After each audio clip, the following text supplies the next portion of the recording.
I don't know whether or not you guys believe in God or like I don't know if people believe in like a higher power or whatever the wave is today. I love Jesus, obviously. I believe in God. I've talked about that in previous videos, but the reason why I bring this up is because literally, I'm not even exaggerating to you guys. I had an interview today for like some sales company that I was supposed to do at 2, and they were paying me like 60 to 100K a year. And I'm not even kidding you guys. I woke up this morning and my girl called me and she was like, "Yo, your video has 1,000 views in less than like 14 hours." And I canceled the interview. Like, look at this, y'all. You don't know how much this like hypes me up. I got a 1K 73-hour watch time. Like, I'm starting to make money off of YouTube just from that alone. So I just wanted to say how much I appreciate you guys. Today we're going to be looking at the Mavs and Jazz. Like, you guys really ran up the likes, ran up the comments, everything that I asked you guys did, and I love you for that. You were talking, Mark, about struggles. So this is how we do, and you guys know how we do if you're a returning viewer. What we do is we go over the team. It's preseason right now, so we get to take a look at the team, whatever team it is that you guys want to see. Today it's going to be the Mavericks in Utah. So last year the Mavericks had a lot of postseason success. They took the Clippers to 7 games. Everybody that was sitting at home that wasn't a Clippers fan was probably rooting for the Mavericks to get them out of there. So this year they're probably going to be starting Brunson at the 1 for how well he played in the playoffs last year. Actually, they'll probably put LUKA at the 1, Tim Hardaway at the 2. They got Moses Brown. They'll probably run him at the center. They'll probably put Dorian Finney-Smith at the small forward. And they brought back Porzingis at the power forward. This is something that I really wanted to talk to you guys about because I was a big believer. Oh, let me just tell you this first. The bench, obviously, they have Trey Burke. They picked up Sterling Brown. They have Josh Green. I don't know if you guys know, but a year ago he was like super hyped up coming into the league. And they have Brunson, like I said earlier. They have Boban, obviously. And anyway, back to what I was talking about. You know how we do. I do my team overviews. I tell you guys what their lineups are looking like.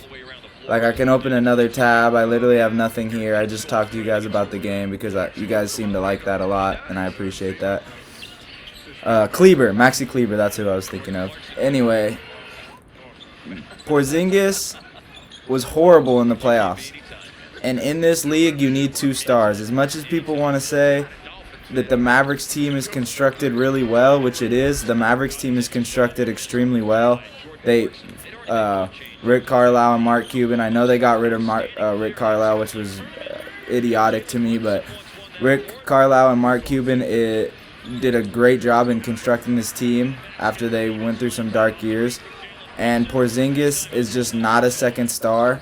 I believe he can be a second star if he decides to do stuff like this and not pass out the pump fake and go to the basket and take it hard to the hoop and not just become a three-point shooter. Like, I think it really frustrated a lot of NBA fans and not just Maverick fans because, like, we're all rooting for Porzingis. Like, look, I have the rookie year Dirk jersey on right now. We all want Porzingis to be good, but maybe not Knicks fans. But he plays so soft. Like, you're a 7'3" center and you're playing away from the basket. And that's cool. Like, you're not a traditional big man. I'm fully for that. If you want to step away from the basket and you want to shoot jump shots and you want to be a perimeter threat, like, we need that in the league because that's what's, like, the league has came to. It's not even coming to it. That's what the league has came to. But you have to be able to do both, and Porzingis can't do both. And I think that hurt the Mavs a lot. My prediction for these Mavs is that they're going to be a 4 or 5 seed and they'll actually make it past the first round for the first time. Another big take that I have that I don't know if it's necessarily a big take, but I have LUKA for MVP. I think LUKA will win the MVP, and that's all. Like, I think he will win the MVP if they don't give it to LeBron. And then on the other side, we have the Jazz. Donovan Mitchell is actually my dark horse for MVP along with Tatum and Zach LaVine. Donovan Mitchell is actually going to be my dark horse for MVP because of the team's success. Last year they were first place in the league, and First place isn't something you just get in the Western Conference just because of a COVID year. Like, it wasn't a fluke. So they'll run Mike Conley at the 1. They'll run Donovan Mitchell at the 2. They'll run Joe Ingles at the 3. Oh my God, that is just disgusting. I know I'm not sitting here reacting to the game, guys. I'm just talking to you because you guys like the team previews a lot. They'll run Bogdan at the 4 and Rudy Gobert at the 5. Off the bench, obviously, they have the reigning 6th man of the year, Jordan Clarkson. They have Gorgui Niang. And I actually really like what they did in this offseason as far as picking up a few players. Royce O'Neal, I think they're going to actually bring him off the bench now. And then they look good. They looked good in this game until LUKA started going crazy. Donovan Mitchell obviously didn't play. Either did Mike Conley. But they look good. I could see this Mavs team once again being a top 4 seed. Will they be 1 again? Maybe. Lakers are going to rest players. The Warriors are going to rest players. This is going to be a weird season. You're going to see games when there's these teams like the Lakers and they're starting their whole second unit.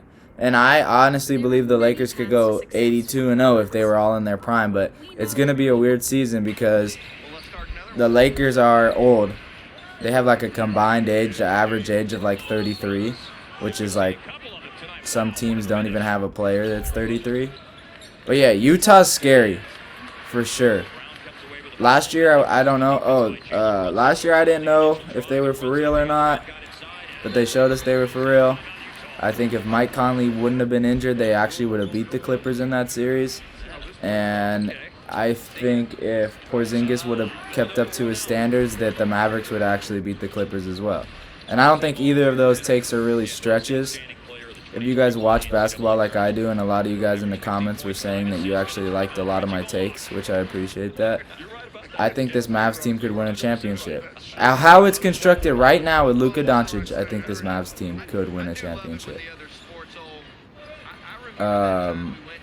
If Porzingis is at all-star level during the playoffs. I would have Porzingis on a minute restriction. I would have Porzingis on a game restriction. This was sick. Sterling Brown.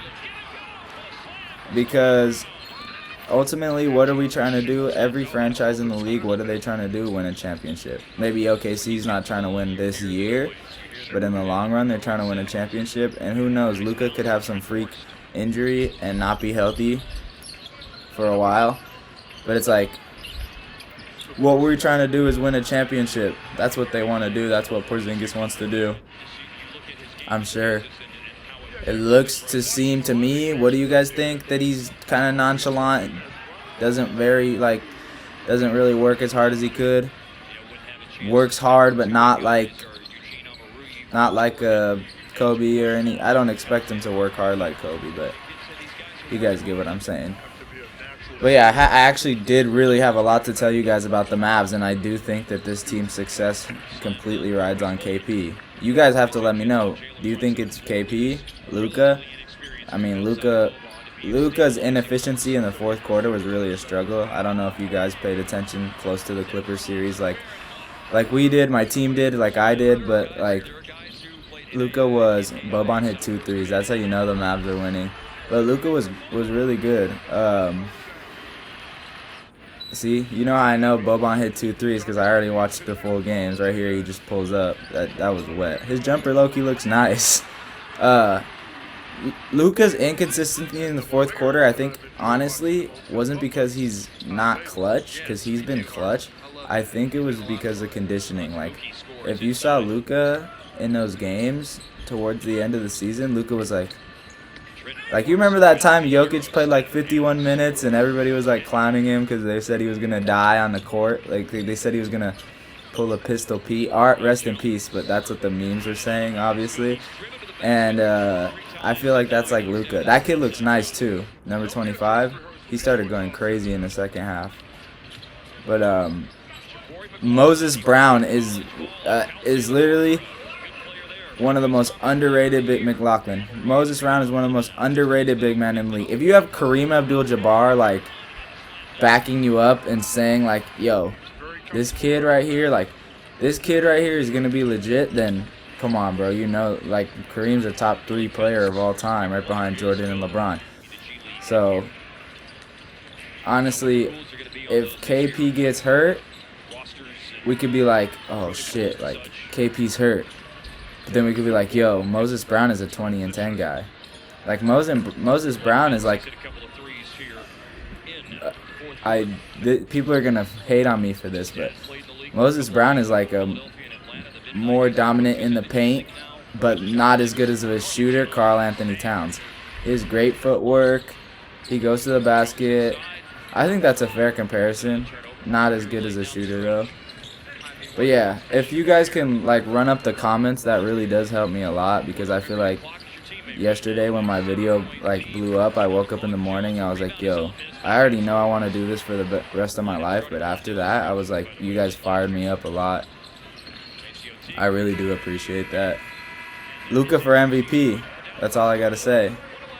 I really think this little Slovenian kid is gonna win MVP.